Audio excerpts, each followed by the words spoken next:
Hivi kwa wastani ulimi wa mwanadamu, je, unafaa uwe kwa kiasi gani? Kutana na Chanel Tapa. Huyu ni mwanadada anayeshikilia rekodi ya Guinness kwa kuwa na ulimi mrefu zaidi, tena mwenye jinsia ya kike.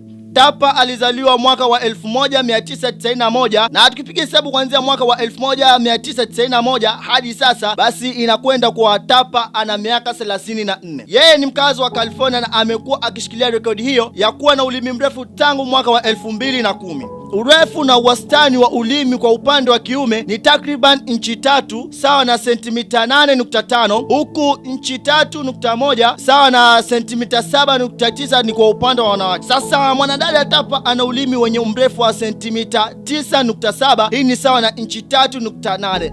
Tapa anasema kuwa aligundua ana ulimi mrefu alipokuwa na miaka 8 wakati wa kupiga picha ya Halloween yeye pamoja na mama yake mzazi, ndipo akajiona ana ulimi mrefu. Kupitia ulimi wake, mwanadada huyu ameweza kufanya michezo mingi tena ya kufurahisha na hata mengine ya kushangaza. Hii ikiwemo ni kuinua vikombe, kuigusa pua yake, kubeba kijiko kwa kuzungusha ulimi wake na kadhalika. Tapa ameweza kutembea sehemu mbalimbali nchini na kuweza kukutana na watu wengi walioweza kushikilia rekodi za dunia, na mwisho ni kuwa Tapa anafurahi kuona watu wakishangaa, kufurahi, kuhuzunika, kushtuka na hata kufurahi pindi wanapoona ulimi wake, kwani hatujui huu kiumbe kaiga kiumbe gani. Sasa anataka uniambie, je, ni nani ushawahi kumwona ana ulimi mrefu zaidi? Wanaita Captain Ommy, na hayo ni ya leo, na hii ni hashtag ya leo.